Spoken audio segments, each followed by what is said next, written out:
చూస్ country delight, live better. ఇప్పుడే country delight యాప్ని download చేసుకోండి. నమస్తే అమ్మా. నమస్తే తల్లి. అమ్మ, జూలై 6th సండే ఆదివారం వస్తుంది, తొలి ఏకాదశి. మరి ఈ రోజు ప్రాముఖ్యత గురించి, ఏకాదశి ఉపవాస దీక్ష గురించి, ఏకాదశి అనగానే ఉపవాస దీక్ష గురించి మాట్లాడతారు.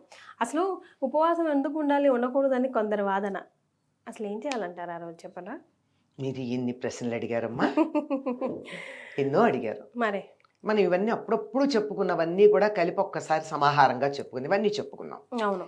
ఇప్పుడు తొలి ఏకాదశి ఏమిటి, అసలు ఏకాదశి ఏమిటి? ఏకాదశి అన్న పదానికి 11 కలిగింది అని అర్థం. ఏకాదశి అంటే 11, దశ అంటే 10, ఏకా 11. ఈ ఏకాదశి అనేది మనకుండే తిథుల్లో 11 చంద్రకళలు కలిగినటువంటి తిథికి ఏకాదశి అని పేరు. రోజుకొక కళ ఉంటుంది కదా, అలా 11 కలిగింది. అందుకని ఏకాదశి నాడు చంద్రుడికి 11 కళలు ఉంటాయి. పాడ్యమి నాడు ఒకటి ఉంటుంది, అలా విదియ నాడు 2, అలా వచ్చి వచ్చి దశమి నాడు 10. తెలుస్తోంది కదా దశమి ఏంటి 10 అని. అలాగే పూర్ణిమ దగ్గరికి వచ్చేటప్పటికి 15 కళలు పూర్తిగా ఉంటాయి.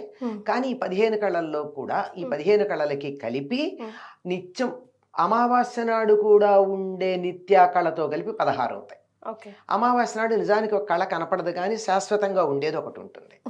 ఇట్లా 11 కళలు ఉన్న చంద్రుడి కళలు కలిగినటువంటి తిథికి ఏకాదశి అని పేరు. దీనికి ప్రాధాన్యం ఏమిటంటే, మనం జాగ్రత్తగా గనక గమనించినట్టయితే భూమిని కింద ఉండే భూ అక్షంగా తీసుకున్నట్టయితే, జీవుణ్ణి ఇలా నిలువుగా ఉండే అక్షంగా గనక తీసుకున్నట్టయితే పూర్తిగా లంబకోణంలో ఉంటుంది ఆ రోజు. జాగ్రత్తగా గమనించినట్టయితే భూమి శరీరం, ఆత్మ సూర్యుడు, భూమి సూర్యుడు లంబకోణంలో ఉంటారు.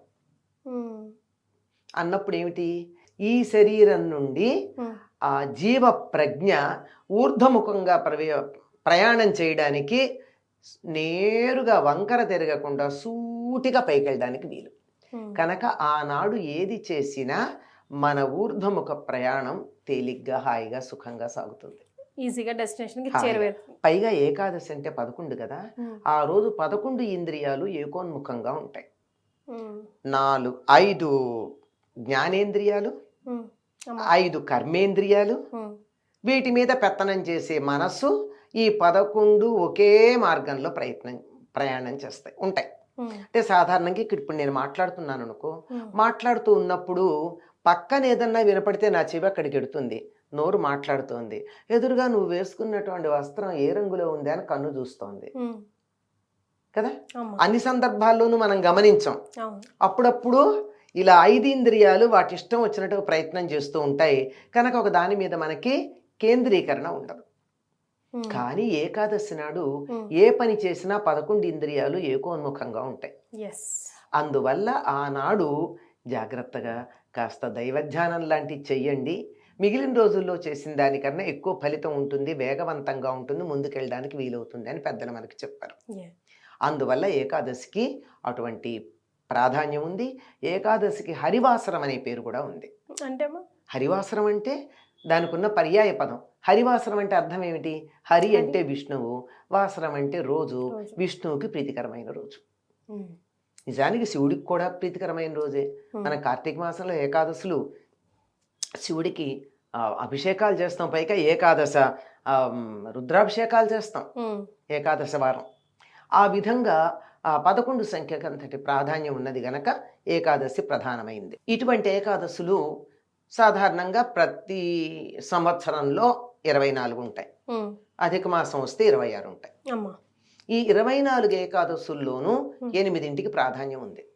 ఏమిటివి అంటే, చాతుర్మాస్యంలో ఉండే 4 నెలల్లో ఉండే 8 ఏకాదశులు. 8 ఏకాదశులు చాతుర్మాస్యంలో 8 ఏకాదశులు. అందులో చాతుర్మాస్యంలో వచ్చే మొదటి ఏకాదశిని తొలి ఏకాదశి అన్నారు. ఈ చాతుర్మాస్యం ఎప్పుడు మొదలవుతుందంటే ఆషాఢ శుద్ధ ఏకాదశి నాడు మొదలవుతుంది. చాతుర్మాస దీక్షలు కూడా తీసుకుంటారు కదా. అది అంటే 4 నెలల దీక్ష. యతులకు ఒక రకంగా ఉంటుంది, గృహస్థులకు ఒక రకంగా ఉంటుంది. అంటే ఆహార నియమాలు వ్యవహార నియమాల్లోనూ కొన్ని నియమాలు పాటిస్తారు. అది యతులైతే ఎక్కడికి కదలకుండా ఉంటారు, సన్యాసులును. గృహస్థులైతే ఇల్లు కదలకపోతే వ్యవహారం ఎట్లా నడుస్తుందమ్మా, అంచేత ఆహార నియమాలు పాటిస్తారు. కొన్ని రకాలైనటువంటి నియమాలు, ఒక్కొక్క నెల ఒక్కొక్కటి తినము అని చెప్పి, ఒక నెల కూరలు తినరు, ఒక నెల పాలు తినరు, ఒక నెల పెరుగు తినరు, ఇలా రకరకాల నియమాలు ఉంటాయన్నమాట. నియమాలు పాటిస్తూ ఏకభుక్తం అంటే ఒకసారి భోజనం చేయడం, ఇలాంటి నియమాలు ఉన్నాయి. ఇది గృహస్థులు పాటించే నియమాలు. ఈ చాతుర్మాస్యం ఆషాఢ శుద్ధ ఏకాదశి నాడు ఎందుకు మొదలవుతుంది అంటే అప్పుడు దక్షిణాయనం వచ్చేస్తుంది. దక్షిణాయనం అన్నది పితృదేవతలకు సంబంధించింది. ఆ తరువాత దేవతలేమో పైలోకాలకు వెళ్ళిపోయినటువంటి కాలం. అందుకని ఈ కాలంలో విష్ణువు కాలస్వరూపుడు, కాలస్వరూపుడైనటువంటి శ్రీ మహావిష్ణువు యోగ నిద్ర ముద్రితుడు అవుతాడు, యోగ నిద్రలో ఉంటాడు. మన నిద్ర కాదయింది, మనలాగా మూఢ నిద్ర మోహ నిద్ర కాదయింది, యోగ నిద్ర. ఆ యోగ నిద్రలో ఉన్నప్పుడు ఎక్కువగా సాధనకే యుతులు తమ కాలాన్ని వినియోగిస్తారు. అందుకే ఇక్కడి నుంచి నియమపాలన చేస్తూ ఉండడం జరుగుతుంది. దీనికి ఈ మొదటి ఏకాదశి అన్న ఉద్దేశంతో తొలి ఏకాదశి అన్నారు, కానీ దీనికి శయన ఏకాదశి అని కూడా పేరు. శయన ఏకాదశి అంటే శ్రీ మహావిష్ణువు యోగ నిద్రకి తరలి వెళ్ళేటటువంటి రోజు. ఆ రోజు ఆయన విశ్రాంతి తీసుకోవడానికి తన అంతఃపురంలో పడక గదిలోకి ఎక్కుతాడు అని, అంటే మన మాటల్లో చెప్పుకోవడానికి. మన ఇళ్లలాగా ఇల్లు ఉంటుంది, ఆయనకు పడక గది ఉంటుందని కాదు, మనకు అర్థం అవడానికి ఒక రూపం కల్పన చేసుకుంటే అర్థమవుతుందని. అలా యోగ నిద్రకి వెళ్ళేటటువంటి రోజు గనక ఆయన మరీ మరీ విసిగించకుండా ధ్యానం చేస్తూ ఆయనకి విశ్రాంతి కలిగేటటువంటి ఉపచారాలు చేసుకుంటూ ఉంటాం. మరి అది మరి ఈ రోజు అస్సలు చేయాల్సినవి చేయకూడని పనులు సామాన్యులుగా మనం అంతా ఏంటమ్మా? మీరు ఇందాక అడిగినప్పుడే కొన్ని చెప్పారు మీరు. అసలు ఏకాదశి ఉపవాసం ఏమిటి?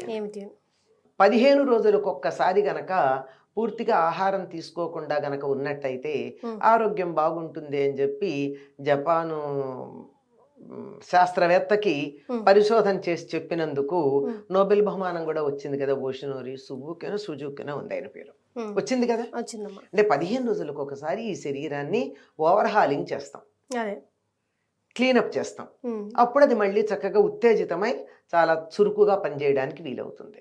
అంటే నేనంటూ ఉంటాను, ఎప్పుడన్నా చాలాసార్లు చెప్పాను అనుకోండి, ఇంకొక నోబెల్ బహుమానం తెచ్చుకోదలుచుకున్న వాళ్ళు ఎవరైనా ఉన్నట్టయితే ఈ బయోటెక్నాలజీ అంటారు ఏదో ఆ సబ్జెక్ట్లో, ఏకాదశి నాడు చేస్తే ఎందుకు ఎక్కువ ఫలితం అనే దాని మీద చేసి కూడా తెచ్చుకోవచ్చు. అది వాళ్ళు చెప్పింది కూడా 15 రోజులకు ఒకసారి కదా. మనం ఏకాదశి అనుకున్నాం, అలా పెట్టుకున్నాం. అది ఎందుకంటే శరీరం ఎప్పుడూ కూడా పని చేయించి అలసిపోతూ ఉంటుంది కనుక అప్పుడప్పుడు దానికి విశ్రాంతి ఇవ్వాలి. పగలంతా ఈ శరీరం పనిచేస్తే రాత్రి విశ్రాంతి ఇస్తున్నామా లేదా?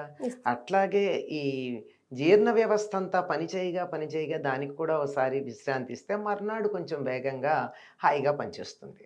అది మామూలుగా ఉండేటటువంటి అర్థం. సరే, ఆధ్యాత్మికంగా మనం చెప్పాం. ఉపవాసం అంటే మన వాళ్ళు ఊరికే ఏం తినకుండా ఉండడం, ఫాస్టింగ్ అంటారు, అది కాదు. ఫాస్టింగ్ కాదు. ఉప అంటే సమీపంలో, వాసం అంటే ఉండడం. ఉపవాసం అంటే భగవంతుడికి సమీపంలో ఉండడం. అంటే మనం తినడం మానేసి కూర్చుని నిద్రపోవడం, ఇంకా ఏదో బానే ఉంది కదా పుస్తకాలు చదువుకుందాం, బట్టలు చదువుకుందాం అని చేస్తే కాదు అది. ఆ సమయం అంతా కూడా భగవంతుడికి సమీపంలో ఉండాలి. ఎందుకు అప్పుడు ఉండాలి అని చెప్పారంటే, చెప్పాను కదా, 11 ఇంద్రియాలు ఏకోన్ముఖంగా ఒకే వైపుకు ఉండేటటువంటి కాలం కనుక మనం కంటితో చూస్తూ, చెవితో ఇంకేదో వింటూ, మనసు ఇంకేదో ఆలోచన చేస్తూ కాకుండా మనం రామ అన్నామనుకో, మన పంచేంద్రియాలు అక్కడే ఉంటాయి, అప్పుడు ఫలితం ఎక్కువ కదా. అందుకని ఏకాదశి నాడు భగవంతుని యొక్క సమీపంలో ఉండడం అని అర్థం. దానికోసం ఆ రోజే మనం భోజనం చేయకుండా ఉంటే ఉండే సుఖం ఏమిటంటే, వండుకునే పని లేదు, తినే పని లేదు, కడుక్కునే పని లేదు, అరిగించుకునే పని కూడా లేదు. చాలా పెద్ద పని కదమ్మా అరిగించుకోవడం. ఏదన్నా తిన్నాక ఇలా కూర్చుంటే నిద్ర వస్తుంది కదా. నిద్ర రాకుండా ఉండాలి అంటే కొంచెం తక్కువ తినాలి. అసలు మానేయమని చెప్పలేదు, కొంచెం తినమన్నారు. అంటే మన లెక్క ప్రకారం. కానీ ఆరోగ్య దృష్ట్యా చెప్పినట్టయితే 15 రోజులకు ఒకసారి పూర్తిగా మానేయమని వాళ్ళు చెప్పారు. అలా ఉండగలిగితే మంచిదే. లేకపోయినట్టయితే ఈ రోజుల్లో చాలామందికి నిద్ర లేస్తే ముందు మంచినీళ్ళ కన్నా ముందు మందులు వేసుకోవడం అవసరం. మరి అటువంటప్పుడు మరి వాటికి తగినట్టుగా ఏదో కొంత ఆహారం. ఉపాహారం అంటే ఇంత తిన, మరి ఇంత కాదు, కొద్దిగా శరీరం నిలబడడానికి ఆ మందుకు అడ్డంగా.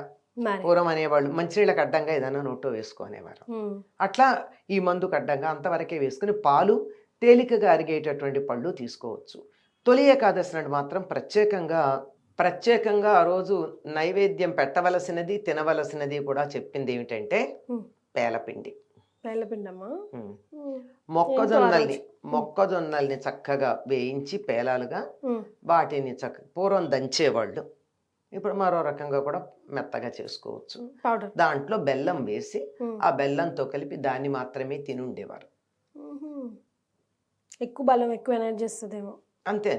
ఇంకో నా ఊహ ఏమిటంటే, ఇది నా వ్యక్తిగతమైన ఊహ. అప్పటిదాకా జ్యేష్ఠ పౌర్ణమికి కదా ఏరువాక సాగుతారు. ఏరువాక సాగి అన్ని పొలాలన్నీ దున్ని పెట్టుకుంటారు జ్యేష్ఠ పౌర్ణమికి. ఇప్పుడు దరిదాపుల్లో ఇంకో 15 రోజులు అయిపోయింది ఇప్పటికి. ఇప్పుడు నాటుతారు విత్తనాలు. అందుకని విత్తనాలు నాటడం కోసం తీసినటువంటి వాటిల్లో కొంత ఆహారంగా తీసుకుని మిగిలిన దాన్ని మొక్కజొన్నల్ని నాటుకుంటూ వెళ్ళడానికి తగినటువంటి సమయం కనుక అప్పుడు దాన్ని తినమన్నారేమో అని నేను అనుకుంటా. అది నా వ్యక్తిగత అభిప్రాయం అమ్మ. మన పండగలు, వ్యవహారాలన్నీ కూడా వ్యవసాయంతో ముడిపడి ఉంటాయి. వ్యవసాయం వల్ల మనకు ఆహారం వస్తుంది, ఆహారం వల్ల శరీరం ఉంటుంది, శరీరం ఉంటేనే ఏదన్నా చేయగలం. అంతే కదమ్మా. అంతే. అందుకని దీంతో చాలా బాగా ముడిపెట్టి ఆరోగ్యకరమైన శరీరం ఉండడానికి, ఆరోగ్యకరమైనటువంటి పంటలు పండాలంటే దానికి తగినటువంటి నియమాలు ఏం పాటించాలో అవి పండగలతో ముడిపెట్టి మనకు చెప్పారు. రైట్. అది. సో ఇప్పుడు వరకు మనం తొలి ఏకాదశి అంటే ఏం తినాలి, ఏం తినకూడదు, ఏం చేయాలి, ఏం చేయకూడదు ఒక కోణంలోనే చూసాం. కంప్లీట్గా ఈరోజు ఇంకో కోణంలో అసలు విశిష్టత, ప్రాముఖ్యత ఏంటి, ఎందుకు చేయాలి, ఎందుకు చేయకూడదు, ఈవెన్ సైంటిఫిక్గా కూడా టచ్ చేసి చెప్పారు. చాలా సంతోషం అమ్మ. ధన్యవాదాలు.